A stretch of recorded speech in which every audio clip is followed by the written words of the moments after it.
한 율법 교사가 일어나 예수님을 시험하려고 물었습니다. 예수님의 성경 해석 능력을 시험하고 싶어서였을까요? 선생님, 제가 무엇을 하여야 영생을 얻을 수 있겠습니까? 그러자 예수님께서 그에게 물으셨습니다. 율법에 무엇이라고 기록되어 있느냐? 너는 그것을 어떻게 읽고 있느냐? 새로운 시각은 일정한 형식이나 틀을 갖춘 답으로부터가 아니라 새로운 물음으로부터 시작됩니다. 새로운 질문 없이 새로운 답을 얻기란 불가능합니다. 예수님의 질문에 율법 교사가 신명기 6장 5절과 레위기 19장 18절을 인용해서 이렇게 대답했습니다. 내 마음을 다하고 내 목숨을 다하고 내 뜻을 다하여 주 너희 하나님을 사랑하라 하였고 또 내 이웃을 내 몸같이 사랑하라 하였습니다. 하나님 사랑과 이웃 사랑, 사랑의 이중 계명입니다. 예수님께서 그에게 말씀하셨습니다. 네 대답이 옳다. 그대로 행하여라. 그러면 살 것이다. 예수님은 하나님 사랑과 이웃 사랑의 실천이 영생을 얻는 데 긴밀한 관계가 있다고 하십니다. 하나님을 사랑한다고 고백하는 사람은 그 고백에 담긴 타인에 대한 책임성의 의미까지 모두 짚어내야 한다고 하십니다. 하나님 사랑과 이웃 사랑을 분리해서는 안 된다고 하십니다. 그런데 이 율법 교사는 자신이 옳다는 것을 보이고 싶어서 예수님께 말씀드렸습니다. 그러면 누가 제 이웃입니까? 율법 교사는 이웃이라는 용어를 좀 더 정확하게 정의해 달라고 요구합니다. 율법 교사다운 질문입니다. 자신의 율법 해석에 대한 입장을 예수님께서 인정해 주시기를 기대했습니다. 율법에 교회가 깊다는 것을 은근히 자랑하고 싶었겠지요. 그러나 예수님은 내 이웃이 누구인지에 대해 직접적으로 정의를 내리시지 않고 이웃이 되어준 사람의 이야기를 들려주셨습니다. 그리고는 율법 교사를 그 이야기 속으로 끌어들여 전통적인 이웃의 경계를 단호히 넘어설 것을 요청하셨습니다. 하나님을 사랑하는가? 그렇다면 너는 너의 하나님을 사랑할 때 너는 무엇을 사랑하는가? 다음과 같이 비유로 말씀하셨습니다. 어떤 사람이 예루살렘에서 여리고로 내려가고 있었습니다. 그런데 도중에 강도를 만났습니다. 강도 만난 이 사람은 문맥상 유대인입니다. 강도들은 이 사람의 옷을 벗기고 때려서 거의 죽게 된 채로 내버려 두고 갔습니다. 마침 한 제사장이 그 길을 내려가다가 그 사람을 보고는 길 반대편으로 피해서 지나갔습니다. 이와 같이 한 레위 사람도 그곳에 와서 그 사람을 보더니 길 반대편으로 피해서 지나갔습니다. 이번에는 어떤 사마리아 사람이 길을 가다가 그 사람이 있는 곳에 이르렀습니다. 여기까지 예수님 말씀을 듣고 있던 율법 교사는 사마리아 사람의 등장을 예상하지 못했을 것입니다. 제사장과 레위인이 지나간 뒤에는 당연히 유대 사람이 등장해야 합니다. 그런데 사마리아 사람이 등장했습니다. 유대인들에게 전적인 타자 혹은 적대적 타자인 사마리아인의 등장은 통상적 이해에 따른 이웃의 의미를 근본적으로 뒤흔드는 것이었습니다. 사마리아 사람은 그를 보고 불쌍한 마음이 들었습니다.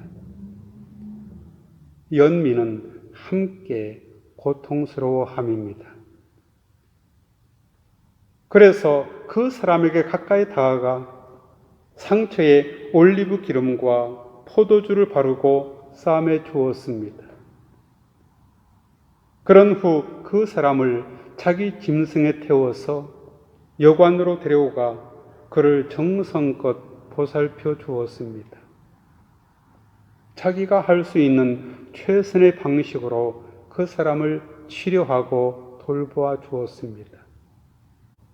이튿날 사마리아 사람은 2데나리온을 꺼냈습니다. 당시 노동자의 하루 품삯이 1데나리온이었습니다. 그는 그것을 여관 주인에게 주면서 이렇게 말했습니다. 이 사람을 잘 보살펴 주십시오. 만일 비용이 더 들면 내가 돌아오는 길에 갚겠습니다. 타자에 대한 책임성입니다. 그가 베푼 사랑은 가족이 아니면 하기 힘든 사랑입니다. 사마리아 사람은 이웃으로서 책임과 보살핌의 역할에 충실했습니다. 이 말씀을 다 하신 후 예수님은 율법 교사에게 물으셨습니다. 너는 이 세 사람 중 누가 강도 만난 사람의 이웃이라고 생각하느냐?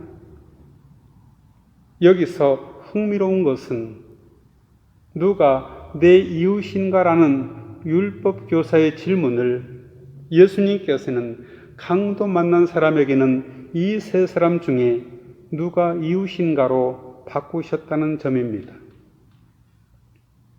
율법 교사가 대답했습니다. 율법 교사는 사마리아 사람이라는 말을 입에 올리기 싫었을까요? 그래서 이렇게 대답했습니다. 그에게 자비를 베푼 사람입니다. 정작 이웃 역할을 한 것은 전통적으로 선한 이웃이라고 여겨졌던 제사장이나 레위인이 아니라 이방인 원수라고 간주되었던 사마리아 사람이었습니다. 그러자 예수님께서 그에게 말씀하셨습니다. 너도 가서 이와 똑같이 하여라. 율법 교사의 관심은 누가 나의 이웃인가를 규정하는 데 있었습니다. 그러나 예수님의 관심은 나는 누구의 이웃인가에 있습니다. 보는 입장이 완전히 다릅니다. 율법 교사는 자기가 중심이 된 관점입니다. 나의 이웃은 누구인가입니다. 예수님은 강도당한 사람이 중심이 되는 관점입니다. 강도 만난 사람의 이웃은 누구인가입니다. 이 질문에서 예수님이 요구하시는 삶은 이웃을 찾는 방식이 아니라 이웃이 되는 방식의 삶입니다. 예수님은 율법 교사에게 생각을 근본적으로 바꾸라고 말씀하십니다. 너도 가서 이와 똑같이 하여라.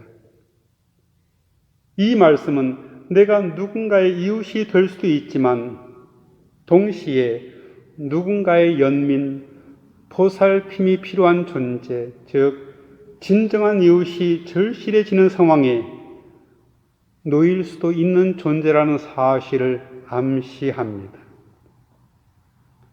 사실 예수님을 믿는다는 것은 예수님의 시선을 배우는 것입니다. 예수님의 시선이란 곧 모든 사람을 향한 연민의 시선입니다. 예수님과 만났던 이들은 예수님이 보여주셨던 깊은 연민의 시선에 의해 변화되었습니다. 그런 점에서 예수님은 우리의 참된 이웃이십니다. 예수님께서 우리의 참된 이웃이라는 사실을 알고 경험한 사람이라면 이제 어떻게 살아야 할지 답은 이미 나와 있습니다. 사랑을 받아본 사람만이 사랑할 줄 알듯이 참된 이웃을 경험한 사람은 이웃이 되어 살아가려고 노력하게 됩니다. 그렇습니다. 오늘 읽은 성경 본문은 말하고 있지 않지만 강도 만난 그 사람이 그날 이후 어떻게 살아갔을지 충분히 예상이 됩니다. 같이 기도하겠습니다. 하나님, 우리로 마음을 다하며 목숨을 다하며 힘을 다하며 뜻을 다하여 주 하나님을 사랑하게 하시고 이웃을 내 자신같이 사랑하게 하옵소서. 예수님의 이름으로 기도하옵나이다. 아멘.